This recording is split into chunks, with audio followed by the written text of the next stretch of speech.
Hello दोस्तों, जय हिंद, वंदे मातरम। तो ये वीडियो रहेगी हिमाचल प्रदेश राज्य जो चयन आयोग है उसके regarding OTR one time registration. तो आप फिल कर दे इसको सबसे पहले, क्योंकि इसकी जो डेट है वो जब मर्जी आप भर सकते हैं। हिमाचल प्रदेश में जो थर्ड और फोर्थ क्लास की वैकेंसीज आती है उसके रिगार्डिंग ये वीडियो है दोस्तों। तो आपको सबसे पहले वन टाइम रजिस्ट्रेशन करना ही पड़ेगा। तो टीजीटी की भर्ती, जेबीटी की भर्ती, सब इंस्पेक्टर की भर्ती, ओटीए की भर्ती, जो भी भर्तियां आती है थर्ड फोर्थ क्लास की, उसके लिए आपको फिल करनी पड़ेगी। तो देखा सर जाएगा इसकी कि डेट क्या रहेगी लास्ट तो अप्लाई करने इसकी की? कोई डेट नहीं है दोस्तों। अगर आप कमीशन भरते हैं तो डेट आती है उसकी हो सकती है, पर उसकी कोई जो डेट नहीं है। तो बच्चों के बहुत सारे कमेंट आ रहे हैं कि जैसे हम 3 जुलाई तक टीजीटी कमीशन अप्लाई करेंगे तो ओटीआर की लास्ट डेट 30 तारीख तो नहीं है? तो जो टीजीटी कमीशन तो आप तब फिल कर लेंगे अगर आपका टैट निकला हुआ है, तभी फिल कर सकते हैं। जिनका टैट नहीं है वो नहीं कर सकता फिल। उनको मैं ये बताना चाहता हूं, जिनका टैट क्वालिफाई है वो फिल कर सकता है। और जिन्होंने पहले बना दी है, कोई गलती मिस्टेक एरर हो चुका है, उनके लिए 30 तारीख 30 मई लास्ट रखी हुई है फिलअप करने की। और कोई कमेंट आ रहा है? 30 तारीख कौन सी सर? ओटीआर रजिस्ट्रेशन जो है अपडेट करने की डेट यानी कल 30 तारीख है। हाँ हाँ, वही वही बात कर रहे हो आप, सही पकड़े हैं। इसकी डेट कल है 30 मई, आप अपडेट कर सकते हो। यानी जिन अभ्यर्थियों ने पहले अप्लाई कर दिया है ओटीआर के लिए वो कल जो है लास्ट उसको हाँ, अपडेट अगर कर किसी सकते के हैं। फादर नेम या कोई कैटेगरी वगैरह अगर गलत हो गया है तो उसको वो सुधार सकते हैं। और साथियों इसी के साथ जो आपका राज्य चयन आयोग बना है उसने ये जानकारी दी है कि अगर बच्चा कल तक अपडेट नहीं करता है तो 2026 के अंदर ही जो है उसको अपडेट कर पाएगा, क्योंकि इस बार लास्ट ऑप्शन दी है 30 तक जो है अपडेट करने की। और जिन्होंने ओटीआर अभी तक नहीं बनाई है उनके लिए कोई भी डेट नहीं है साथियों, जब भी आप अप्लाई करना चाहते हैं कर सकते हैं। 3 जुलाई तक रहेगी डिजिटल कमीशन अप्लाई करने की डेट, तो ओटीआर आप कभी भी बना सकते हैं। तो साथियों, जो हिमाचल राज्य चयन आयोग है उसके रिगार्डिंग एक वीडियो है। तो उसके लिए आपको थर्ड फोर्थ क्लास जितनी भी वैकेंसीज आती है वो इसी ओटीआर में आप फिल कर सकते हो। तो सर साथियों के बहुत सारे कमेंट थे कि जैसे राज्य चयन आयोग नया नया बना है तो अभी उसमें बहुत सारी चीजें ऐड करने को रह गई है। जैसे पहले उसमें टेट का ऑप्शन नहीं था, बीएड का ऑप्शन नहीं था, एमएड का ऑप्शन नहीं था, जेबीटी का ऑप्शन नहीं था, जेबीटी स्पेशल एजुकेशन का, डीएलएड का।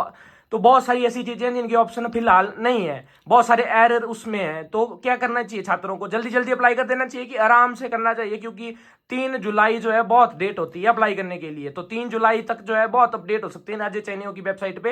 ये जो 30 तारीख का कल लास्ट डेट दी गई है ओटीआर अपडेट करने की, जिन्होंने पहले आईडी बना दी थी जल्दी जल्दी 16,000 के तकरीबन अभ्यर्थियों ने, तो उनको भी हो सकता है 15 दिन आगे और दे दिए जाएं तो अपडेट करने अपडेट के करने लिए। को टाइम मिल सकता है। और देखा जाएगा कि आगे क्या होता है। पेपर तो आपका सीबीटी मोड में होगा, क्योंकि जो एजेंसी है उसको सौंप दिया है इन्होंने काम। आपका सीबीटी मोड में पेपर होगा। और इसी के साथ बहुत सारे छात्रों के कमेंट आ रहे हैं कि जो हमने आईडी बना दी है और उसमें हमारी डेट ऑफ बर्थ गलत हो गई है, बर्थ सर्टिफिकेट अपडेट करने के लिए भी बोला है, तो तो ये वो को बर्थ अपडेट कर सर्टिफिकेट सकते ही नहीं हैं। बना हुआ है। तो ऐसी अपडेट करने के लिए उनको लास्ट डेट कल रहेगी, कईयों का बन नहीं पाया होगा बच्चों का, तो उनको क्या करना चाहिए? राज्य चयन आयोग को ईमेल करनी चाहिए या अखबार में डलवाना चाहिए? तो हो सकता है आगे डेट एक्सटेंड हो जाए, ऐसे कल तारीख बताई है लास्ट।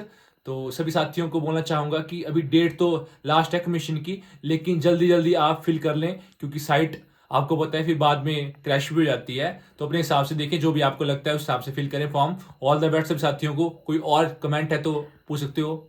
और सर बहुत सारे छात्रों का ये कमेंट है कि जैसे कई बीएड थर्ड सेमेस्टर में है, कईयों का टेट क्वालिफाई नहीं है, क्योंकि वहां पर सीरियल नंबर भी पूछा गया है और इसी के साथ साथ डॉक्यूमेंट भी मांगा गया है अपलोड करने को, तो उनको फ्रॉड तरीके से टेट वहां पे डालना चाहिए या कोई सर्टिफिकेट नंबर डालना चाहिए? उनको कमीशन अप्लाई करना चाहिए कि नहीं करना चाहिए? आप तो क्या राय मेरी देते राय हैं? है कि आपको कमीशन फिल कर देना चाहिए, क्योंकि 6 साल बाद आया है कमीशन। अगला कमीशन हो सकता है 7 साल बाद आए, 4 साल बाद आए। तो आपको कैसे ना कैसे किसी का गलत नाम या किसी और का भाई का आपका जो टैट होता है उसको अपलोड कर दें। कोई सीरियल नंबर होता है उसको आगे पीछे करके लास्ट में होता है कि आप अपडेट कर सकते हो। तो हो सकता है ये जो कमीशन हो रहा है अगले साल हो, फरवरी मार्च के करीब हो, तो आप फिल कर दें जैसे मर्जी। आपने देना है, आपको अनुभव मिल जाएगा। हो सकता है कि आप वैलिड भी माने जाए। और कोई क्वेश्चन है? तो या तो आप सीरियल नंबर की जगह नथिंग एल्स डाल सकते हैं हाँ, या वाइट शीट वहां पे अपलोड कर सकते हैं, लेकिन दें आप जरूर कमीशन को। अपडेट करने को बाद बाद में टाइम मिल में जाता है। क्या जानकारी रहती है, क्योंकि डॉक्यूमेंटेशन से आपको निकाल दिया नहीं, जाएगा या नहीं डॉक्यूमेंटेशन निकाला से नहीं जाएगा वो निकालेगा। बाद की बातें रहेंगी साथियों। डॉक्यूमेंटेशन तो देखेंगे कि आप टेट क्वालिफाई है कि नहीं है, वो बाद में देखा जाएगा। आपको पता है ऑनलाइन का काम, आप जो एचपीपीएससी का पेपर था उसमें भी देखे नहीं जाते डॉक्यूमेंट, तो अगर आपके इसके लिए पास। बच्चों को क्या करना चाहिए? जैसे कई अभ्यर्थी टेट दे रहे हैं, लास्ट सेमेस्टर में हैं, तो उनको सरकार से अनुरोध करना चाहिए कि इतने सालों बाद कमीशन आया है, जो अपीयरिंग वाले कैंडिडेट हैं उनको मांग करनी चाहिए सरकार से कि हमें भी मौका दिया जाना चाहिए इस कमीशन में। बाद में अगर हम एलिजिबिलिटी को पूरा करते हैं तो हमें जो है काउंट किया जाए कमीशन के लिए फाइनल डॉक्यूमेंटेशन में। तो कुछ ऐसी मांग करनी चाहिए ना अभ्यर्थियों को कि अखबार में मांग करे कि जो परसुइंग यानी लास्ट तीसरे सेमेस्टर के जिनके एग्जाम बचे हैं और जो टेट दे रहे हैं उनके लिए कुछ होनी चाहिए सुविधा कि वो अप्लाई कर पाएं और बाद में जब उनके सर्टिफिकेट उनके हाथों में होंगे तो उनको भी जो है कमीशन के लिए एलिजिबल माना जाए। तो कुछ ऐसा होना चाहिए सर। No comments. आप अपने आप सुझाव लिख सकते हैं कमेंट बॉक्स में।